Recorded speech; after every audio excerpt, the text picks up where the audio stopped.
नमस्कार. संघर्ष वृत्तवाहिनीमध्ये आपलं स्वागत. घेऊया ठाणे आणि आसपासच्या परिसरामधील घडणाऱ्या महत्त्वाच्या घडामोडींचा आढावा.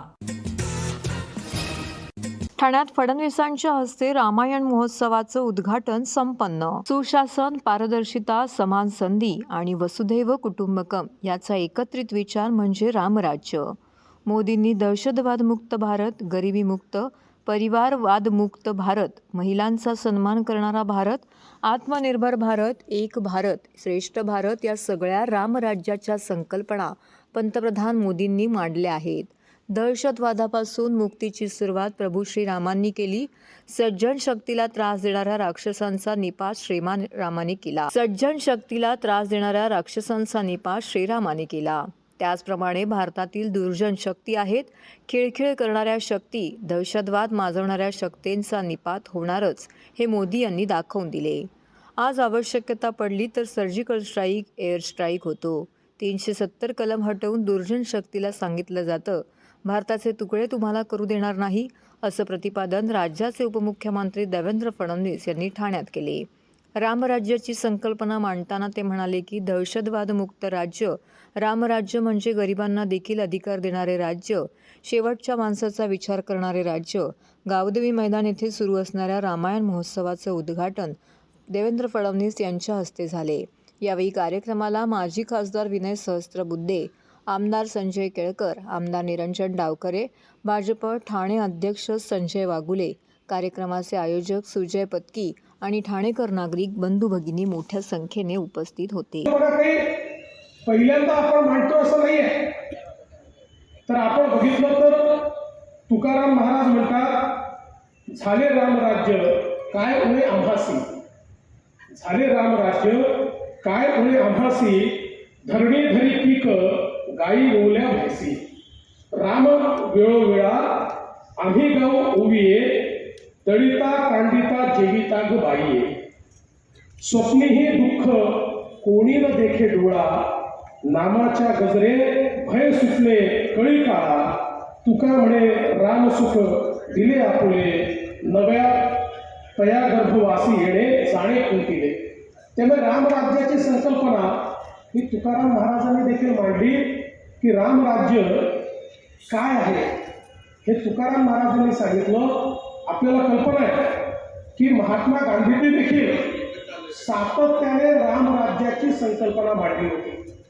आणि महात्मा गांधी काय म्हणत होते की ज्या राज्यामध्ये कुठलाही भेदभाव नाही, ज्या राज्यामध्ये गरीब कल्याणाचा विचार होतो, ते राज्य म्हणजे खऱ्या अर्थानं रामराज्य.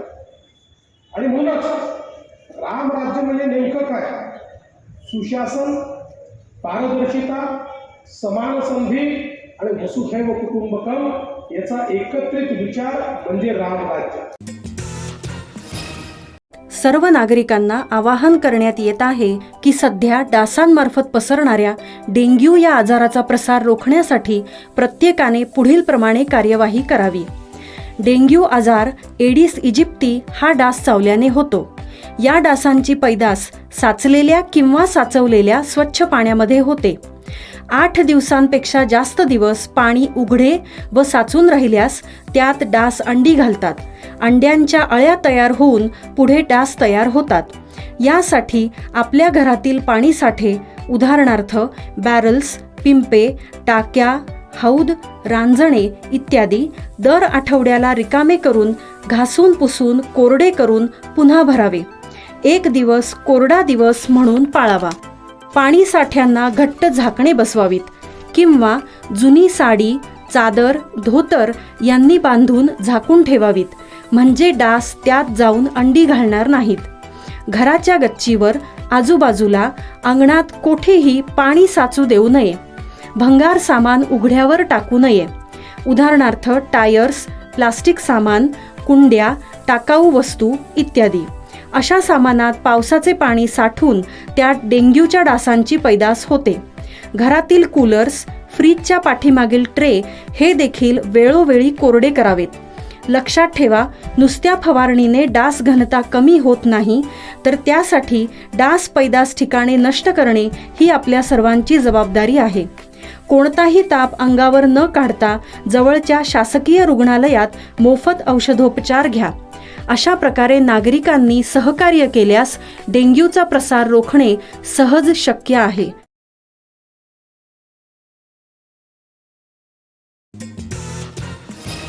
मैं अटल हूँ पाहून ठाणेकर गहिवरले. भाजप आमदार निरंजन डावखरे यांच्याकडून चित्रपटाचा विशेष शो. भारतरत्न श्रद्धेय स्वर्गीय अटल बिहारी वाजपेयी यांच्या जीवन कहाणी उलगडणारा मैं अटल हूँ हा बायोपिक चित्रपट पाहून ठाण्यातील रसिक गहिवरले.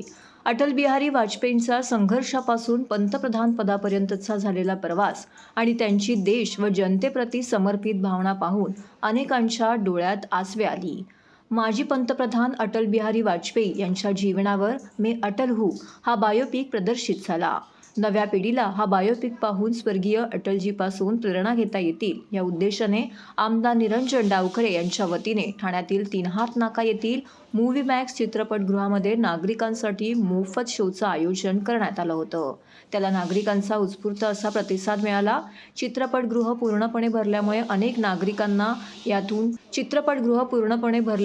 नागरिकांना परतावे लागले. यावेळी माजी खासदार विनय सहस्त्रबुद्धे, आमदार संजय केळकर, आमदार निरंजन डावखरे, भाजप जिल्हाध्यक्ष संजय वाघुले, बायोपिकचे दिग्दर्शक व ठाण्याचे रहिवासी रवी जाधव यांची येथे उपस्थिती होती.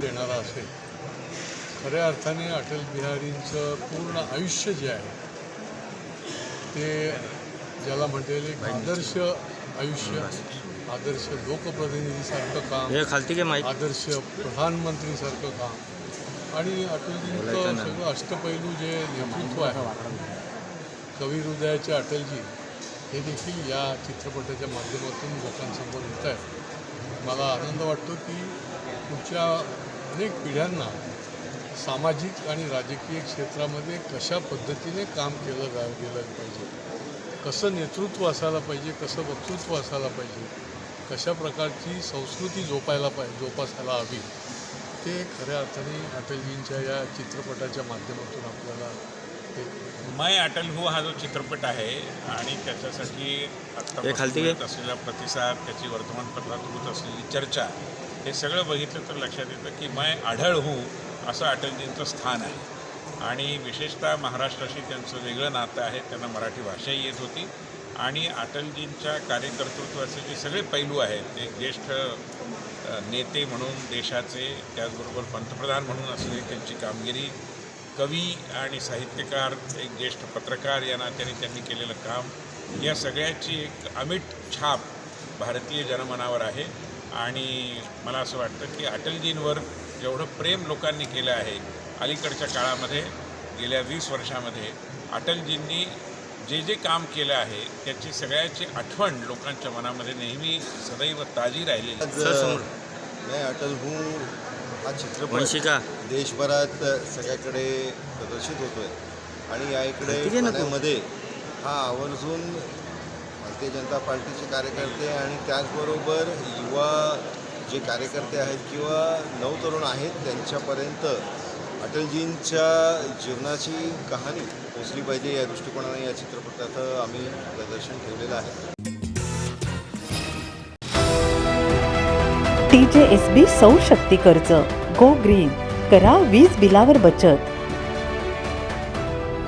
आकर्षक व्याजदर, 84 महिने परतफेड कालावधी, 80% लोन, व्यावसायिक आणि उद्योजकांकरता सुद्धा.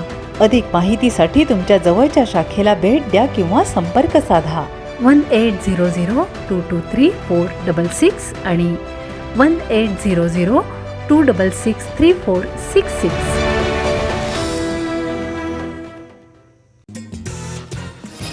आयुर्वेद प्रसारासाठी अधिक प्रयत्नांची गरज, केंद्रीय मंत्री श्रीपाद नाईक यांचं मत.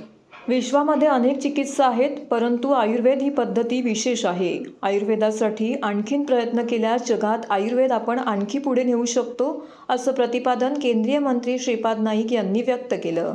आयुर्वेद सर्वांसाठी जीवनशैलीजन्य विकारांच्या व्यवस्थापनातील नवीन दृष्टिकोन या विषयावरती आयुष मंत्रालय, भारत सरकारतर्फे ठाण्यात राष्ट्रीय आरोग्य मेळा आणि AISECON 2024 आयोजित करण्यात आला आहे. याचा शुभारंभ नाईक यांच्या हस्ते झाला. यावेळी ते बोलत होते. बदलत्या जीवनशैलीमुळे निर्माण होणाऱ्या प्रश्नांवर आयुषच्या माध्यमातून काही सुयोग्य हस्तक्षेप करून होणारे दीर्घकालीन नुकसान रोखण्याचा प्रयत्न आहे, असे श्री आयुष मंत्रालयाचे सचिव पद्मश्री वैद्य राजेश कोटेचा यांनी संमेलनात म्हटले. आयुर्वेदिक शास्त्रातील उपायांचा आधुनिक वैद्यक उपचार पद्धतीत उपयोग करून रुग्णांची प्रतिकारशक्ती वाढवताना रोगाच्या मुळाशी जाण्याचे प्रयत्न सुरू आहेत, असंही ते पुढे म्हणाले. आयुर्वेदासाठी विशेष कार्य करणाऱ्यांना यावेळी पुरस्कार देऊन सन्मानित करण्यात आले. या महासंमेलनाला प्रमुख पाहुणे म्हणून महासंमेलनाचे अध्यक्ष पद्मश्री पद्मभूषण वैद्य देवेंद्र तिगुणा, आयुष मंत्रालयाचे सचिव पद्मश्री वैद्य राजेश कोटेचा, वैद्य Jayant Devpujari, doctor Manoj Nesari, ministry of Ayush Bharat सरकार आणि वैद्य राकेश शर्मा, वैद्य मनोज वैद्य रामदास आवाड इत्यादी उपस्थित होते. सर सामने सर कम नजदीक. मैडम थोड़ा क्लोज, कम क्लोज. तिलकर साहब, मैडम कम क्लोज. डॉक्टर साहब, यस सर सामने.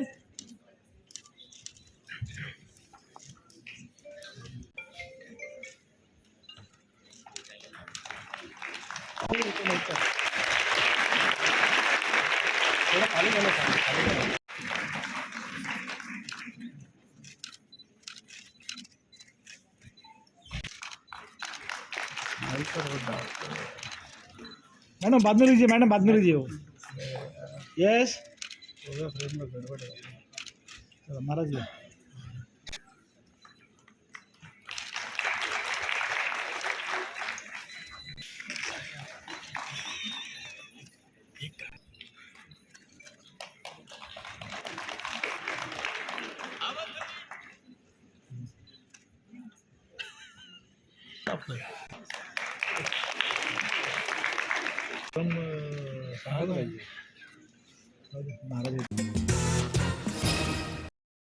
ठाणेकर मालमत्ता करदात्यांसाठी करातील व्याज माफी अभय योजना 31 डिसेंबर 2023 पर्यंत मालमत्ता करावरील 100% व्याज माफ. तसेच 1 जानेवारी ते 15 जानेवारी 2024 या कालावधीमध्ये मालमत्ता करावरील 75% व्याज माफ. त्याचप्रमाणे 16 जानेवारी ते 31 जानेवारी 2024 या कालावधीमध्ये मालमत्ता करावरील 50% व्याज माफ. तरी सदर व्याज माफीच्या अभय योजनेचा ठाणेकर करदात्यांनी लाभ घ्यावा. महानगरपालिकेच्या कोणत्याही संकलन केंद्रावर कर भरण्याची सोय आहे. ATM, डेबिट, क्रेडिट कार्डद्वारे कर भरण्याची सुविधा उपलब्ध करून देण्यात आली आहे. सोमवार ते शनिवार या दरम्यान सकाळी 10:30 ते सायंकाळी 5 वाजेपर्यंत संकलन केंद्राची वेळ असून करदात्यांच्या सोयीसाठी रविवारी संकलन केंद्र सकाळी 10:30 ते दुपारी 1:30 वाजेपर्यंत सुरू ठेवण्यात येत आहेत. यासोबतच ठाणे महानगरपालिकेच्या propertytax.thanecity.gov.in या संकेतस्थळावर ऑनलाईन पद्धतीने मालमत्ता कर भरण्याची सुविधा उपलब्ध करून देण्यात आली आहे. तसेच गुगल पे, फोन पे, पेटीएम आणि भीम ॲपद्वारे आपला कर सुलभतेने जमा करू शकता. ठाणे महापालिका क्षेत्रातील सर्व करदात्यांना विनंती आहे की आपण या व्याज माफी अभय योजनेचा जरूर लाभ घ्या आणि आपला मालमत्ता कर लवकरात लवकर महापालिकेमध्ये जमा करून महापालिकेस सहकार्य करा. धन्यवाद. ठाण्यात मैदान उपलब्ध होत नसतील तर मुंबईत यावे, मैदान उपलब्ध करून देऊ. आंतरशालेय क्रिकेट स्पर्धा या क्रिकेटच्या बेस स्पर्धा आहेत. त्यातच ही स्पर्धा सलग 47 वर्ष खेळवणे हे मोठं काम आहे. या स्पर्धेमुळे भारतीय क्रिकेट संघाला चांगले खेळाडू मिळाले आहेत. तसेच ठाणे शहरामध्ये आंतरशालेय क्रिकेट स्पर्धा खेळण्यासाठी जर मैदान उपलब्ध होत नसतील तर आयोजकांनी मुंबईत यावे, त्यांच्यासाठी उपलब्ध असतील ते मैदान अशा स्पर्धांसाठी उपलब्ध करून देऊ, असं आश्वासन मुंबई क्रिकेट असोसिएशनचे उपाध्यक्ष संजय नाईक यांनी ठाण्यामध्ये शुक्रवारी बोलताना केले. ठाण्याच्या दादोजी कोंडदेव स्टेडियम वरील मैदानावरती खेळवण्यात आलेल्या ठाण्यातील प्रसिद्ध 46व्या NT केळकर स्मृती आंतरशालेय क्रिकेट स्पर्धेचे पारितोषिक वितरण समारंभ पार पडला. त्यावेळी नाईक बोलत होते. शुक्रवारी मुंबई क्रिकेट असोसिएशनच्या मान्यतेने दादोजी कोंडदेव क्रीडा प्रेक्षागृहात खेळल्या गेलेल्या 16 वर्षाखालील स्टार स्पोर्ट्स क्लब आयोजित NT केळकर स्मृती आंतरशालेय क्रिकेट स्पर्धेत श्रीमा विरुद्ध वसंत विहार स्कूल यांच्यात अंतिम सामना रंगला. श्रीमा विद्यालयाने वसंत विहार स्कूलचा पराभव करत NT केळकर चषकावरती आपलं नाव कोरलं. सलग दुसऱ्या वर्षी श्रीमा विद्यालयाने चषक जिंकण्याची किमया केली आहे. ही स्पर्धा मुंबई क्रिकेट असोसिएशन संलग्न ठाणे महानगरपालिका पुरस्कृत व डोंबिवली क्रिकेट क्लब असोसिएशन यांच्या संयुक्त विद्यमाने ही स्पर्धा आयोजित करण्यात आली होती. 45 षटकांच्या या स्पर्धेत वसंत विहार संघाने नाणेफेक जिंकत प्रथम फलंदाजीचा निर्णय घेतला. वसंत विहार संघाला श्रीमा विद्यालयाच्या गोलंदाजीने सुरुवातीला चांगलेच धक्के दिले. मात्र 6व्या क्रमांकावर फलंदाजीला आलेल्या जयस्वा कोठारी यांनी चौकार आणि षटकारांचा पाऊस पाडत 68 धावा केल्या. स्पर्धेचे आयोजक आमदार संजय केळकर यांच्या अध्यक्षतेखाली कार्यक्रमाचे प्रमुख पाहुणे मुंबई क्रिकेट असोसिएशनचे उपाध्यक्ष संजय नाईक यांचे विजेत्यांना पारितोषिक देऊन गौरवण्यात आले. याप्रसंगी कोकण पदवीधरचे आमदार निरंजन डावखरे, सेंट्रल मैदान कमिटीचे अध्यक्ष डॉक्टर राजेश मडवी, स्टेडियमच्या व्यवस्थापक मिनल पालांडे, ठाणे जिल्हा हाऊसिंग सोसायटी फेडरेशनचे अध्यक्ष सीताराम राणे, ठाणे परिवहन सदस्य विकास पाटील, डोंबिवली क्रिकेट क्लब असोसिएशनचे सेक्रेटरी MD मराठे, अध्यक्ष जयंत वेलदे, सदानंद केळकर इत्यादी उपस्थित होते. तर बाळाराम खोपकर यांनी या कार्यक्रमाचे या ठिकाणी सूत्रसंचालन केले.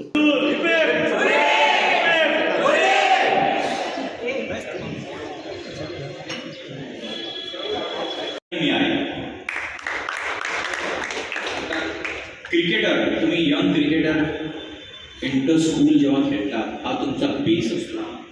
मुंबई क्रिकेटचं बेस काय आहे तर इंटर स्कूल क्रिकेट. इथे क्रिकेटर्स घडतात. इकडे तुमच्या आईवडिलांना कळतं की तुम्ही किती सिरियसली क्रिकेट खेळता. तुमच्या कोचीसना कळतं की तुम्ही किती सिरियसली क्रिकेट खेळता.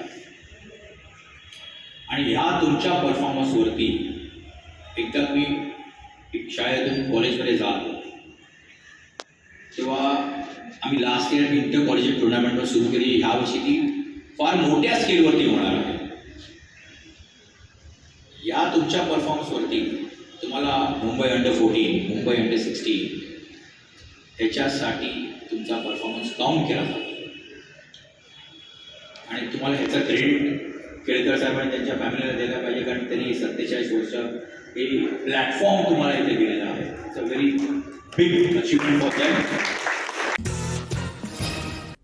तर हे होतं संघर्ष वृत्तवाहिनीचं आजचं बातमीपत्र. उद्या पुन्हा भेटू याच वेळी याच ठिकाणी ताज्या घडामोडींसह. तोपर्यंत नमस्कार.